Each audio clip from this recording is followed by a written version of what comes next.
our Goodreads group wants to know, has reading this book made you more sexually adventurous?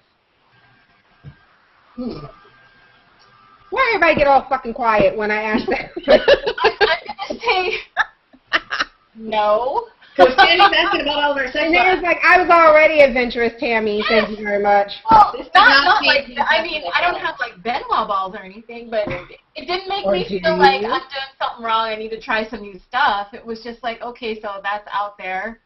That exists. Okay, well, I'm gonna be open about this.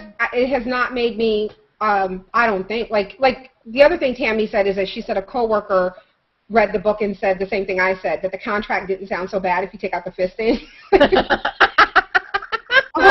I'm telling you, that contract did not. I was reading it. I was like, this ain't so bad.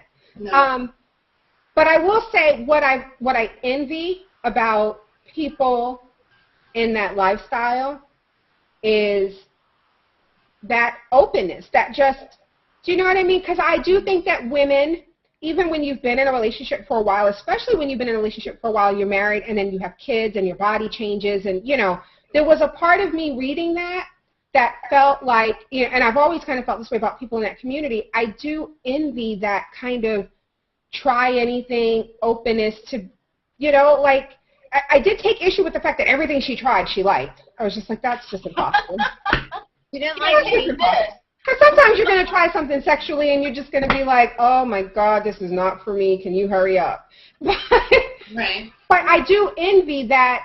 So I don't think it's, like, I personally, since reading it, I've been done reading it for a couple of weeks. I haven't gone out, like Linnea said, I didn't go buy Benoit balls and a flogger. It's like a cat of nine tails, but nuclear. Right. I haven't gone out and purchased toys or anything like that, no. But I will say that there was a part of that I appreciate, that just kind of openness and freeness to just be sexually adventurous, that I do kind of like about that lifestyle, but that's just me. I think it reminded me, oh, sorry, go ahead. No, go ahead, Wendy. I think it reminded me, though, you know, that sex is good. Right. Right. And yeah, that you don't have to sit there and think. Right. That sex isn't always, oh my God, I had a long day, the kids got on my nerves. Can we wait till Friday? Like, you know, exactly. Yeah. Just sometimes just wake them up in the middle of the night, you know? What about you, Rosie? You're quiet. Yeah, I'm quiet. What's that? Did this book make you want to be more sexually adventurous? It didn't make me more adventurous, but it did remind me of being in a young relationship. Like, you just spent the whole weekend with him, and you get home, and, oh, my God, I have to call him. And then you get off the phone with him, and, oh, my God, I need to text him. It reminded me of that just want to just be with each other all the time, because you get married and you have kids, and it's like, you know what, can you get out of the house for 10 minutes because I'm about to choke you. Right. And it reminds you that you once were like that, and, you know, that you can, kind of makes you want to rediscover it, remember it, and, you know, bring it back to where you are now, because it's hard. It gets hard to have that, so I think it helped with that. Very good. Like when my husband calls me on his lunch break every day, it's like, what are you doing? I'm working. I'm doing the same thing I do every day at 11 a.m. when you call me.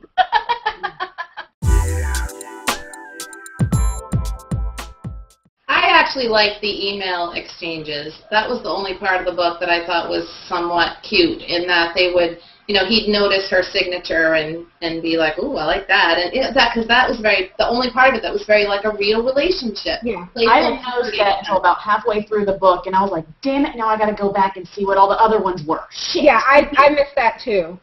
I liked the email exchanges, but I did think maybe Kate's writing her emails for her.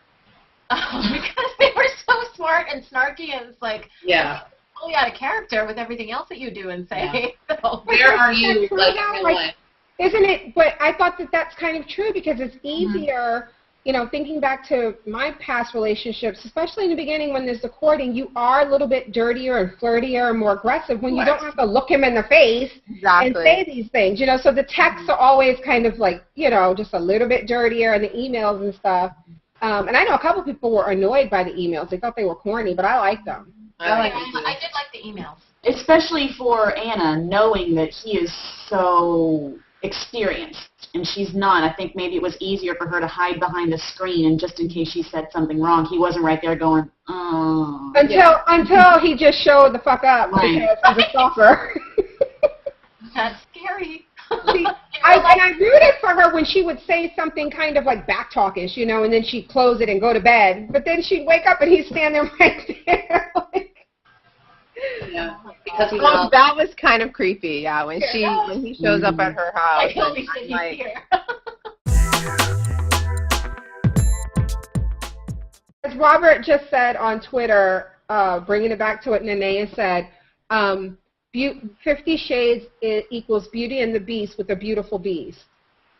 So is it, you know, do you think women are, like, would normally be turned off by his behavior, but because he's good looking?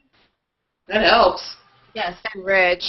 And I like It's just kind of like about that. We'll put up with much more shit from a good-looking man. Right. We just will. But that's a worth thing, too, because she, like Bella, is like, why does he like me? Why would he love me? Why would a handsome, powerful guy like me? Because we're all walking around basically thinking we don't deserve what we have. Oh, I do. This was in a discussion where we're like, nobody hates Anna, like in the book, except for herself. She can't possibly hate herself as much as I do. Right. But, you see, we're not in the book, though, so she has to, yeah. I am. I'm Mrs. Robinson. Too, on the chat. Oh, I'm sorry. Rosangela is Mrs. Robinson. Honestly, I liked Kate more than I liked Anna. Yes, me too. I like Kate, and I thought her the whole little. I was confused. I will tell you, I was confused by her relationship with the brother. I was like, what is the purpose of this? Why was that even in there? What did that do for the story? Nothing. It didn't serve any purpose, as far as I could tell, to move the narrative along. I guess the only thing I could see is it placed Kate in the action a little bit, like she was at the parents' house. Yeah. Yeah. It was pretty clumsy, though, as a device. Like, yeah, it was. It was weird. Pamela says that Christian isn't a monster. In BDSM, there are some rules, and she was breaking them. He was nicer than most doms. Ooh. So good to know. No.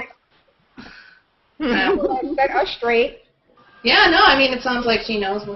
And then, So wait, but are those rules just sexual? I mean, in BDSM, does that mean that he can also tell her, like, what kind of car to drive, and if he finds out? That was in the contract. She had to eat a certain amount of, like, certain types of food, and she had to eat a certain number of times a day. She had to get a certain number of hours of sleep a night. Right. That's part of what that relationship is. Right. It's an availability and a thing to know that in all aspects of your life, I have the power. But I took it, too, also, like, you know, when it came to the sex stuff, like he said, you need to be shaved. And you need to be in shape because I'm going to be hanging your ass from things and swinging you around. But he gave up on that, right? Because they're constantly talking about her pubic hair. So I'm like, I thought she was supposed to be waxed. He was like, I don't remember all that, damn. That also, because it distracted me, the mentions of that. Of her pubes distracted you? The worst scene in the book, the period sex. Oh. Why?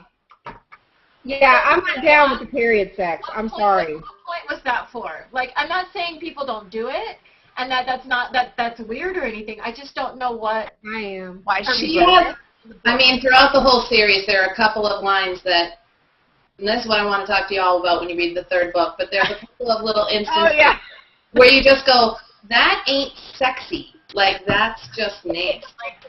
Now I just need to go bleach my brain. On Twitter, Melissa wants to know, how do you feel about people calling it mommy porn? That's what it is. Yeah. I don't care. But it's not. Well, yeah, okay. But it's. I'm looking forward to the Barnes & Noble section. Like, now they have that whole section, teens, that whole romance. I want them to have a big-ass shelf that's labeled mommy porn. That would be great. Yeah, because my thing is like, where's the rest of it? And is it better written? And can I read it? Where do I get it? Right. There's a whole market out there just waiting for me? quality writing. Obviously, people are hungry now. So now would Barnes & Noble pass out, like, the handkerchief and, like, the sunglasses? Right when you walk in, you can section was like... They'll develop a whole line of brown paper bags. Mommy porn?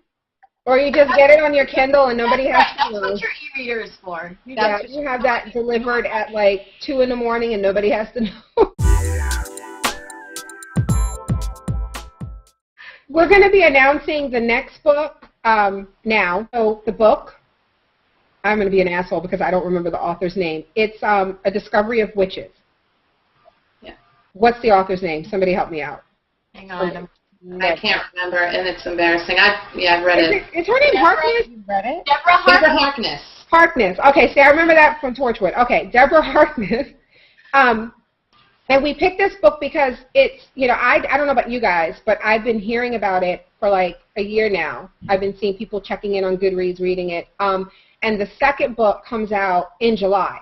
So I figured, you know, this will be good for us to, for those of us who haven't read it, to just see what the fuss is about. And I actually followed the author on Facebook, and she seems like a sweetheart. Can I also just recommend in that regard, if you are having, you know, if you're one of those people like me who's super busy and can't always sit down with a physical hard copy of a book, it's an awesome audiobook.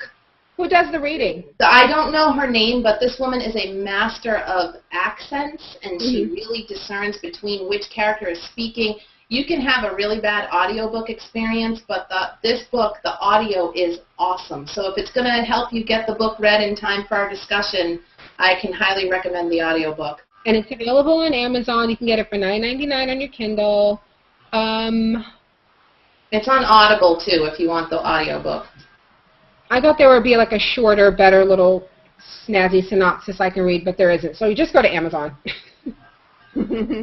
Thank you, ladies, for taking time out of your day to discuss fisting and anal beads on the Lord's Day.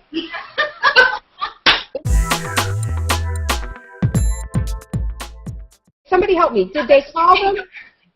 What did he call them anything in the book? The balls that he put in her vagina made her go get the water. He just did it. Balls. But did he call them that in the book? Yes, he did. Oh, he did? Oh, Okay. Oh, no? Did I just insert that? I think, see, because that was the discussion. That's how Benoit balls came up. Like, we were all trying to figure out, you know, I was talking about them, and a friend of ours was like, why are you afraid to say anal beads? And I'm like, because I don't think they were anal beads. Like, They didn't go in her anus. So. Right. No, they were Benoit balls. They were? Okay. Yeah. But I don't remember him saying it, but I could be wrong. Yeah. Yeah. So, but there But was was talk of fisting. There was that. I remember that.